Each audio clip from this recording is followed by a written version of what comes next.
Here we are, ready for chapter 12 of The Treasure Hunter's Tale. I'm in a lot of pain today with my neck. I can barely move it that way. I can move it that way a little bit, but it's very painful. Or just down here. I don't know what that's about, but hey ho, here we go. Chapter 12. Well, said Mr. Saved by Grace to Mr. Newhart as they walked back to their lodgings after a day of hunting, have you had any news? Mr. Newhart shook his head. None whatsoever, he said sadly. Nor have I heard from the lady, which is odd, as she has been writing once a week. He looked perplexed. The last letter she wrote, she told me her face was starting to heal nicely from the lotion that the lady Mrs. Ernest had given her, and that was a good 2 weeks ago, if not 3. Maybe she's just so caught up in her work she hasn't had the time, suggested Mr. Discover the Truth, for Mr. Newhart had shared the news from the letters he received. Maybe, or maybe her mother has forbidden her from writing after reading my letter to her, he said sadly. Not so. I wouldn't think so ill of that. I am sure she would be happy for her daughter, as Naomi was for Ruth. Then why have I not heard? Said Mr. Newhart. Indeed, gentlemen, I believe I must go there in person if I do not hear before the week is out. Then go you shall, and we will go with you, said Mr. Saved by Grace, for I am sure they could use our help now that people are starting to really respond to the good news of the king. Thank you, brothers, said Mr. Newhart, and now let us catalogue what we have found. They sat down on the grass of the place where they had been staying and opened their bags. There was a silver cup which was engraved with the words, Let anyone who is thirsty come to me and drink. They had found this at the bottom of an old well when they had gone to get some water on their way to a cave they were hoping to explore to see if there was any treasure, and up in the bucket came clear water, and at the bottom of the bucket this cup. Next, they had found some old coins deep inside the cave they had explored. The markings round the edge of the coin said, Nothing is too big for God, nothing is too small. A good day's discovery, said Mr. Saved by Grace. And not over 2, I wager, said Mr. Newhart, leaping up, for there, on the road, making great speed towards them on his horse, was a man dressed in the coat of a courier. He jerked the reins as he came up against the men and swung off his horse. Anyone here named Newhart? He asked quickly. Here, said Mr. Newhart, stepping forward. What is it, my good man? Sorry, sir, but I work at the post office, and we have had this letter for some weeks, as we couldn't work out the address. We have a policy not to read letters usually, but something told me to open it up and see if I couldn't figure out who it was from at least. The other man looked at him. And? What news? Well, you see, sir, I managed to figure out who it was from, and when I went to see the lady, she gave me a gold sovereign to come to you quickly and give you her message in person. She was quite distressed. Miss Beloved of the King, cried Mr. Newhart. No, sir, a Miss Poor in Spirit, an older lady, sir. And what of the message? The man gave his message and wished them all the very best, and then swung back onto his steed and rode away. The message was that dear Miss Beloved of the King had been kidnapped by wicked men, and please could all 3 gentlemen come at once. Yes, my dear reader, it would seem that a few weeks after her face was burned, poor Miss Beloved of the King was captured by raiding marauders who had attacked the county and had taken her and several others away in a cart.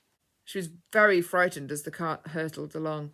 She had been gagged and had her hands tied behind her so she was unable to scream out, and as she was quivering from cold and fear, she prayed to the king, asking for his rescue and help, and hoping for this to all just be a bad nightmare and that she would wake up soon.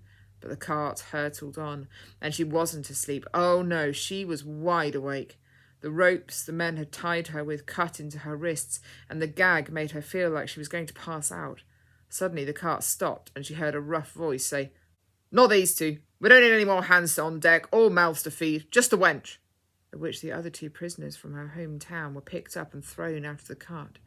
She saw with relief that their bands had been cut and their gags removed, and as they ran away into the darkness, she prayed for them, as she recognised them as 2 of the older boys she had talked to about the king and his road. The cart started off again. She felt like trying to throw herself off the cart in an effort to escape, but she was so very weak, and the cart was going so fast that she couldn't. In fact, with one last look at her old county, she fainted away. When she came round again, she noticed the sky was blue, and she heard gulls crying and heard the sound of waves in the distance. Her heart started to race. Where were they taking her? She's awake, said a gruff voice from somewhere in front. Better stop and sort her out, said another voice. Don't want her looking like that for the captain. He laughed. Not that he's much to look at either, but he'll take anything in a skirt. Poor Miss Beloved of the King was roughly manhandled out of the cart and into a nearby inn. "Here, Mrs. Worldly, got another case for you." And she was thrown into a dark room. "Don't worry, dear," said a sneering voice. "We'll get you looking fit to be his bride, we will." She took out the gag, but kept the ropes on her still. "Not that he'll have your mind. Very particular, he is. Likes a bigger-boned lady usually, but maybe with your face he'll make you his cook or something. Can you cook?" It was the first time Miss Beloved of the King had uttered a word since being taken the night before, and she found her voice was still very weak. She tried to scream out, but it was very faint. "Oh, none of that, miss. There's no one here but me, see? And we have work to do. Or do I need to put this back in?" She held the gag in front of poor Miss Beloved of the King's face again threateningly. Miss Beloved of the King shook her head. I can cook," she managed to croak out. "But please, where are they taking me?" "Oh, to the ship, I shouldn't wonder, and the 7 seas." Miss Beloved of the King gasped. "Please, can't you help me? Can't you let me go?" she said, looking imploringly at the lady. "Let you go?" she said incredulously. "No, dear, that's not how this works. They bring the ladies to me, see, and I get them all dolled up and fancy-looking for the captain, and then off they go." She frowned at the poor young lady. "Otherwise I don't get paid, see? Now, you wouldn't want me to not getting paid and having to starve, would you?" She laughed cruelly and started to try to take Miss Beloved of the King's armour off so that she might put her in a new dress. But the King gave her strength, and she absolutely refused for it to be removed. "I would rather die," she said firmly, and her voice was so much stronger that the horrid lady quite jumped. "Well," she said, looking impressed in spite of herself, "aren't you a feisty one? But I tell you what, with that armour on, the captain won't give you a second look. Or he'll just chuck you overboard, and with that heavy stuff on, down to the bottom you'll go. Now, don't say I didn't warn you." And she called to the men who were smoking outside. "She's ready, but you've picked a rum one, boys. Not your usual type, is she? Maybe she can work down in the galley." The next thing she knew, poor Miss Beloved of the King was grabbed by the 2 men and pulled back outside and pushed onto the cart, and off they went again, and the sound of the waves got louder. Miss Beloved of the King still hoped that at any moment there would be a great rescue.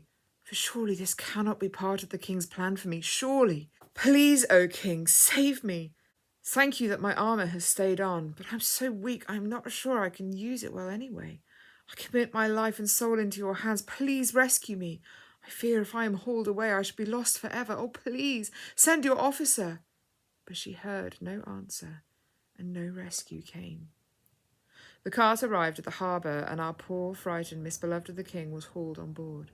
As she went up the gangplank, she noticed the name of the ship that was to be her prison for however long. Now, the ship was an old one, and the pirates on board were not real swashbuckling sail-the-7-seas pirates who loved the taste of the salty breeze. Oh, no, they were more like louty young men who had banded together and formed a gang, and the ship was their den. It made them feel adventurous having a ship, but they hardly ever put out to sea, as none of them were particularly good sailors. They would occasionally change ports, but only when things got a bit hot on land, and they needed to lie low for a while after some rowdy bust-up or a smuggling raid. They were lazy men too, always drinking and playing around. So when their ship, who was named Maiden's Crosswind, got damaged from poor steering onto rocks or battled on the sea, they never tended to her repair. So she was very much the worse for wear. Indeed, such was their idleness that they hadn't even noticed that the last time they had scraped her side across the quay when mooring her, that the wind part of her name had been scraped off. No one had done anything about it. I tell you this to show you a way in which God sometimes uses odd circumstances to help his children. For when Miss Beloved of the King saw the name of the ship she was being forced aboard, she read Maiden's Cross, and realised that this circumstance she was in, against her will, might be her cross to bear for the time being, and she was given a little spark of encouragement, for she had often read that Jesus himself had said, "Take up your cross and follow me." "So be it, Lord," she prayed faithfully. "I still want to be rescued, but while I wait for that, help me to bear up under whatever is to befall me here." She was shown, as the mean lady from the inn had predicted, straight down to the galley, as in her armour and the burn marks on her cheeks the men felt it would be taken as an insult to present her as a booty to their captain. So, mercifully, she was shown the kitchen instead and ordered to cook up a feast. Her hands were untied with heavy threats that she was not to try anything stupid, and then she was left to get on, but the heavy door was locked behind them.